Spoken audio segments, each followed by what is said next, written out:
I'll move us over to the webinar format so that we can have a little look at what we're going to do today. So I'll talk you through the key syllabus areas of the CIMA P3 exam.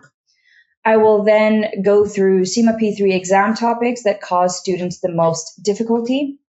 I will then go through some tips on how I can help you in terms of studying and how you can revise for your exam, how you can prepare better for the exam.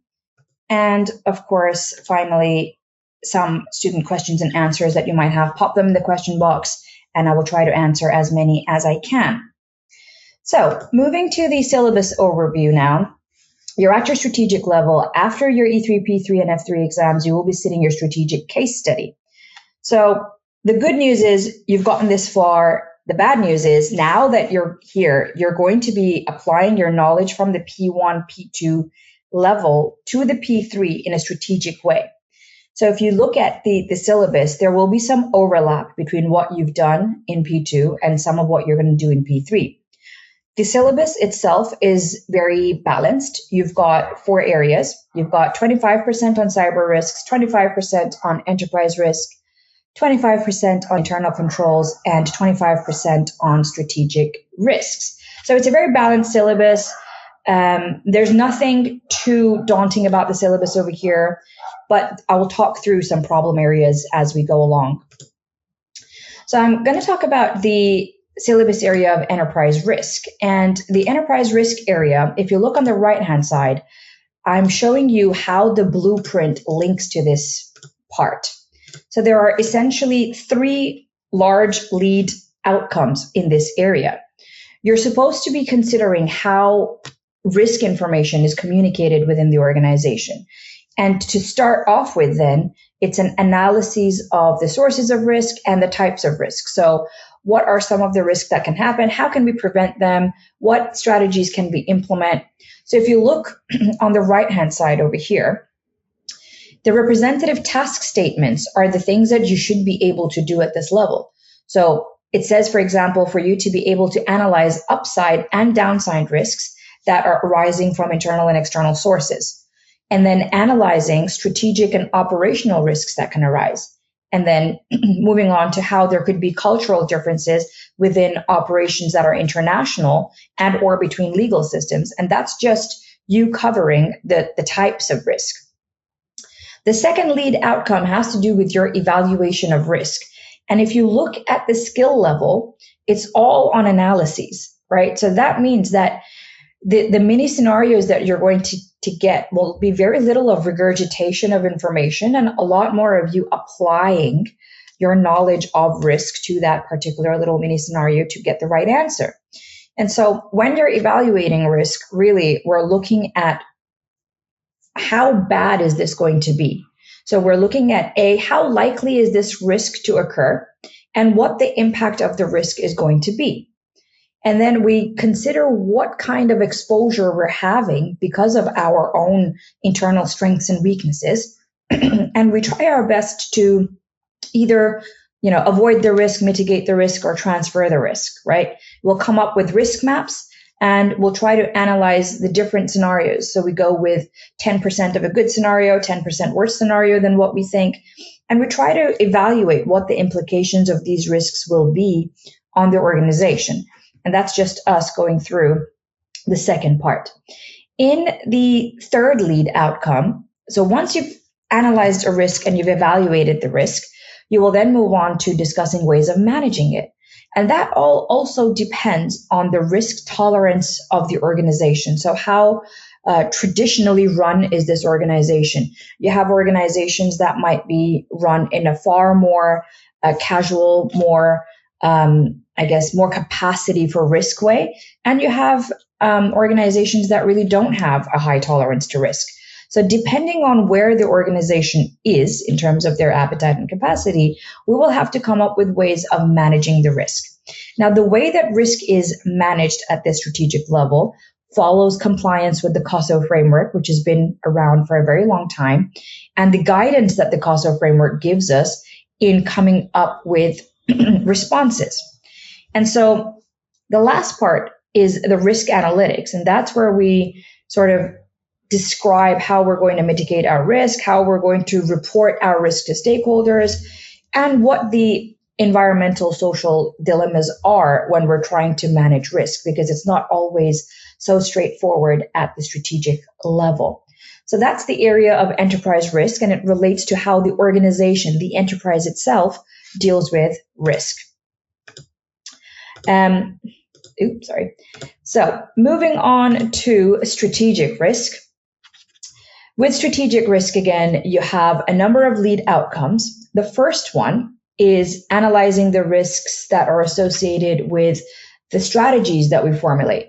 So this is the area where we think about, okay, well, what are the risks with the strategy that the organization is going to take?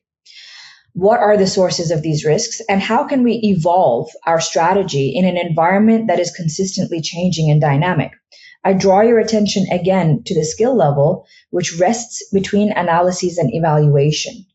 And you'll see that some of the tasks that you will be asked to do, other than making strategic choices, so for example, product market strategies or method of growth, such as organic or inorganic growth, or whether they should enter a particular international market or not, given the circumstances of the market and the circumstances of the organization. You would also be recommending models, like how do we stress test our strategy? But a lot of what you're doing is analysis and evaluation. So you're going beyond remembering and understanding, and you're going beyond application at this level. The second lead outcome is to evaluate the sources and impacts of reputational risk.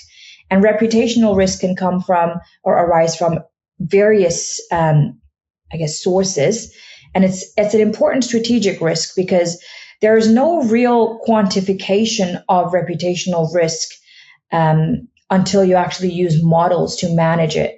And so it's a bit more of the fluffy risk, this reputational risk, but it's also a very important risk because things like unethical behavior, things like having a supply chain that is not sustainable is going to cause you problems in your bottom line nowadays. And so there are things that organizations have to consider as more and more countries move towards net zero and ESG reporting.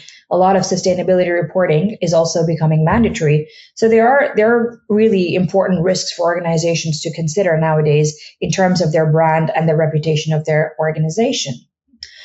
The third lead outcome is pertaining to the area of governance risks. And so it mixes in with codes of corporate governance and understanding how organizations should be run. For example, what does the board do in risk management? What is governance risk?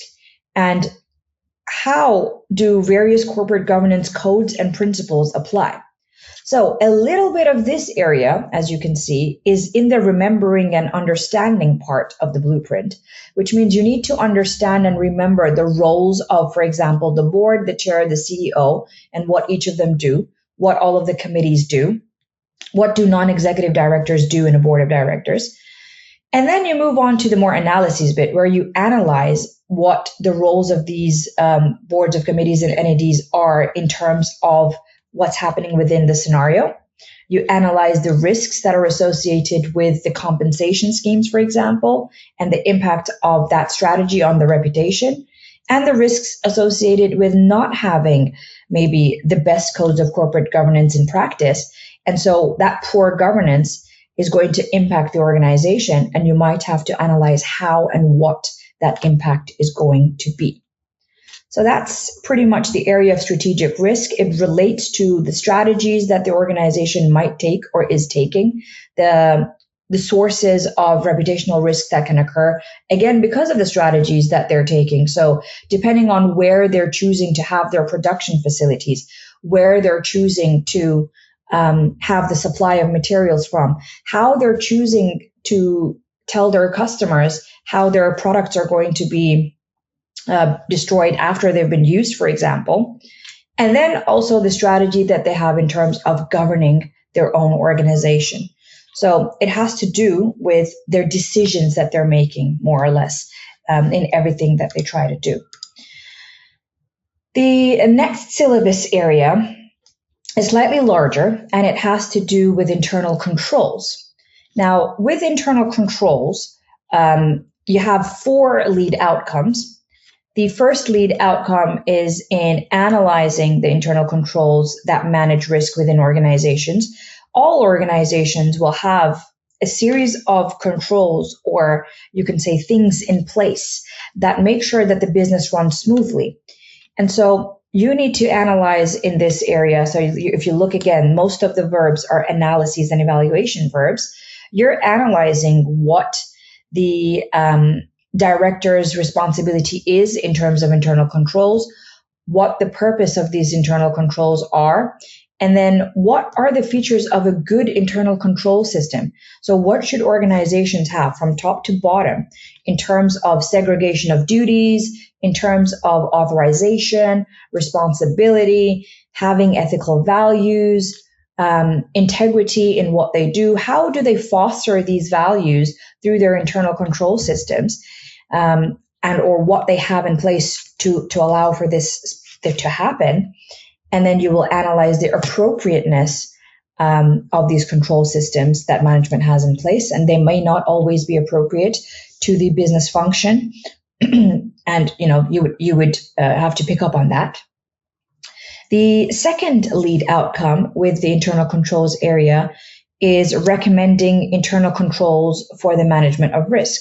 And again, this is where you're going to be looking more comprehensively at what the COSO framework says in terms of internal controls and risk management, because the objective is to try and understand the key elements and how you're applying those key elements of the COSO framework to the internal control systems of an organization. Which means what? Which means, in other words, once you know what the framework says, you're then going in to understand what possibly the control weaknesses are. So you will identify and evaluate the control system and identify the control weaknesses in there. And then you will have to come up with some sort of way or suggestions in order to prevent or detect issues with the controls. Which could be, again, activities that you suggest. That could be manual activities or things like, segregation of duties. Maybe one person should not be taking the money from a customer, recording the money and banking it, because that gives them too much control over all parts of a transaction. So things like that, picking up that kind of detail from the mini scenario will be crucial in the internal controls area. You also have compliance failures. So some of the internal controls have simply to do with the fact that the organization must comply with all of the regulations that it is governed by. And so when there are compliance failures, that means that the internal controls have not picked up on something that they should have picked up on. So you would have to recommend responses to those compliance failures.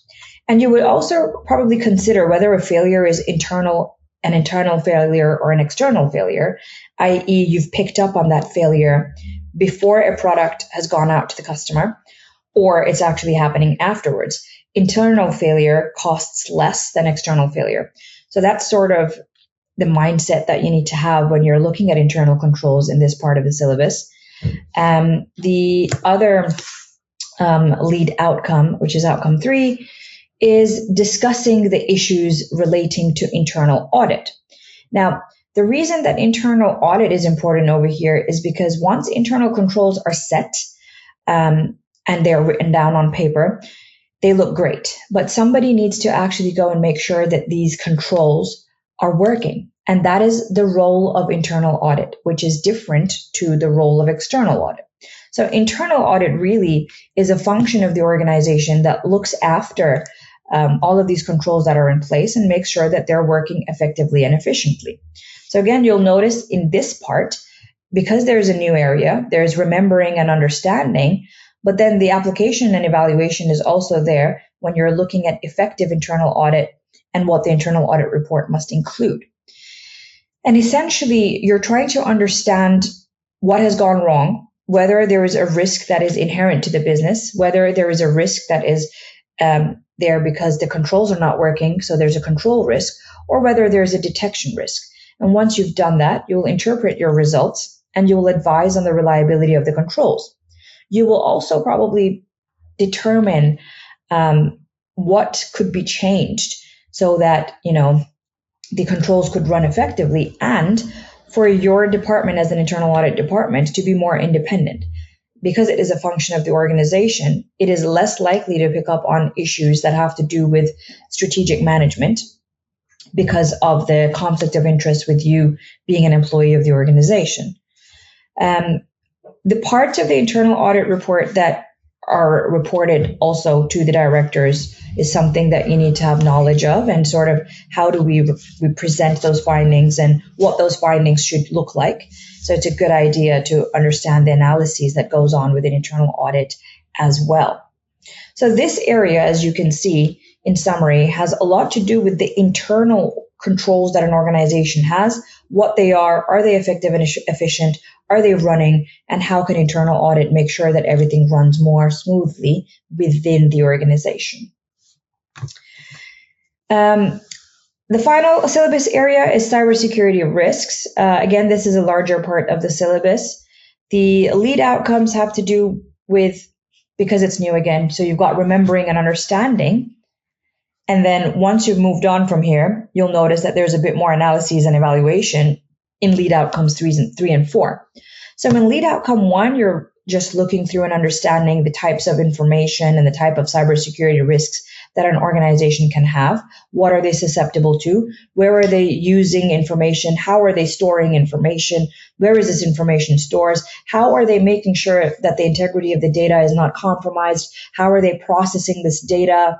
How are they approving their delivery channels with their service providers? Everything to do with the technological environment within the organization and the impact that it can have on the entity will be a part of their cybersecurity risk management program, which is what you're looking at. You will consider what the internal and external threats are and what the defenses are to them, what web application attacks are, threats and opportunities for unethical hackers, including things like social engineering and cybersecurity breaches, and the downside risks of cybersecurity breaches. Cybersecurity breaches can cost firms millions. So it's a very, very important area of risk management now. You would then go through what the cybersecurity processes are and understanding what the role of the board is in establishing accountability and making sure that we're developing cybersecurity personnel. The other learning outcomes over here have to do with the tools and techniques. So if something goes wrong, or before something goes wrong even, what are some of the tools that we can use, such as forensic analyses, malware analyses, pen testing, and software security? These are terms that deal with the evaluation side of things. And so you might be given a scenario and asked, what is the best security tool to use or technique to use in this particular area? So you're looking at things like reverse engineering, description of, for example, what kind of cybersecurity tool would best suit the nature of this business in particular, and what kind of cybersecurity governance they should have in place. So I'd say this is an area where there's lots of terms to learn, but it's also quite important in terms of not only the work that you'll be doing, but the syllabus that you are covering. Okay, so things like hackers and application attacks and monitoring and management of all of this big data era that we're in. So that's this part of the syllabus. Now, I'll move on to the part of the syllabus or exam topic that causes students the most difficulty. Usually it is internal controls. Let me know in the question box if you agree or disagree with whether you think it is internal controls, in your opinion, that could cause most difficulty. In my opinion, internal controls and cybersecurity are the parts that are a little bit more tricky in terms of the syllabus. And I'll move on to my tips for passing the exam. So, plan your study time. Make sure that you're leaving enough time to go through the whole syllabus. It is 25% each, so there's nothing over there that has more or less of a weighting. My second tip is to study smarter and not harder, which means once you've learned the concepts, doing as much practice as you can. Try and set study targets and deadlines. So let me know in the chat box when you're sitting your exam, but depending on when you're sitting your exam, you need to work backwards from the date of your exam and set yourself targets that you meet whilst you're studying. And finally, making sure that your study environment is conducive to the way that you learn. So, whether you learn better with music, without music, at particular times of the day, make sure that you're playing to your strengths in terms of that. The CIMA P3 exam, as you'll be aware, computer-based, 90 minutes, 60 questions. There's no partial marking. So you're trying roughly for 15 minutes for every 10 marks. Some of the keys to success are, for example, things like reading the whole question carefully, because you have to look out for words, things like not, things like always, most, best, worst, least, never. These are verbs that, for example, when you're given a number of choices, all three might be correct, but which one is the most relevant in that particular scenario, or the worst one of the options? So it's just paying attention to the verbs in the question. And the way that I would go about the question is, one, to read the entire question carefully.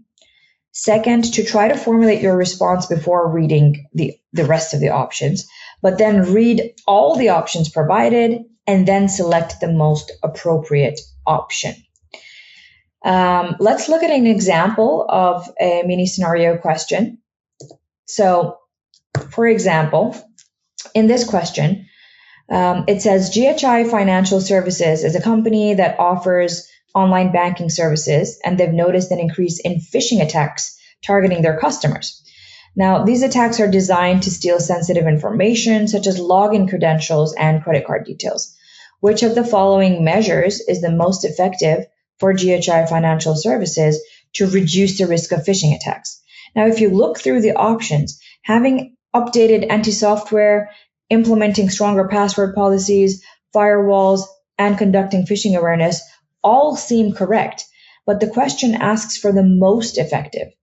And so you would have to pick the option that is most effective. So if you're not sure of the correct answer, the first thing that you do is you start ruling out the ones that you think are incorrect. In this situation, firewalls, intrusion detection systems, and updating antivirus software, I would say, are probably less correct. Then you try to look for conflicting or agreeing answers. So having phishing training and implementing stronger password would both help the customers. And then you try to pick the one from those two that you think is the most correct. And so in this case, you'd pick conducting phishing awareness training for customers, because a lot of customers don't even know what phishing looks like, what it is, and what an illegitimate email coming from a different server looks like. And so conducting this training was the most relevant answer. So this is kind of a taster of the kind of questions that you want to make sure that you can answer. So the whole idea is that you do not follow a linear approach when you're attempting the exam. You don't go question 1, 2, 3, and so on. You'll actually go through reading the exam in 3 rounds. In the first round, you will do the short, easy questions, the ones that you're most confident with, and spend 10 or 15 minutes and flag the rest. Then you'll go to the second round where you do the longer but the easier questions, answer the ones that you can confidently, leave the rest for later. And then in the third round, you will go and do all the questions that you are not so comfortable with. Focus on the questions that require more consideration. Don't spend too much time on each, and make sure that you answer all the questions, because there is no negative marking. So really, it's about making sure that you are keeping on top of your time and you're attempting all of the questions. So don't panic when it comes to attempting the questions. The other things that I could say is time yourself. So, 90 seconds per question. My other top tips would be things like booking your exam in advance, because it gives you a goal to work towards. Practice trying to do 30 questions in 30 minutes. And one of my favorite is doing mock tests. So if you do mock tests and then you get feedback from that mock test and you work on that mock test. So you actually go and you work on the syllabus areas that you think you were weaker on. And then you come back and you do another mock test. So not the same one, but another mock test, and you see how you do on that. You should be able to identify areas of weakness, which are challenging areas for you that you should work on before you sit the actual exam. And of course, make sure you revise the core units that you are weak in. So you cannot be good at everything.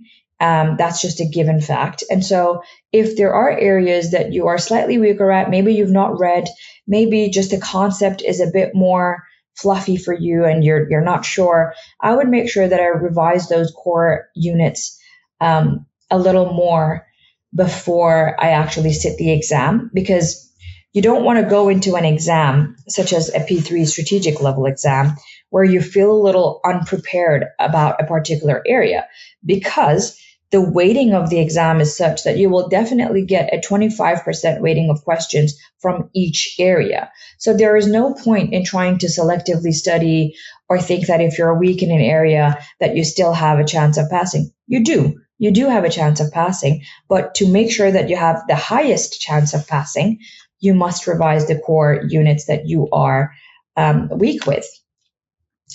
So moving on to what you get with Learn Signal, you get access to case study exam resources, tutor support, study plans, notes, lectures, practice questions, Q&A sessions, boot camp. You could get a Kickstart package, and you would also have specific WhatsApp groups that you can pay for with similar students sitting the exam. Finally, you have a link to some mock resources. I'm just going to leave that on the screen for a minute. And hopefully this will give you access to the resources that are available. And finally, why you should go with Learn Signal. Here are some of the results that are recent for the different exams that have been sat by this person, and how they felt about the resources and all the support that they received from Learn Signal.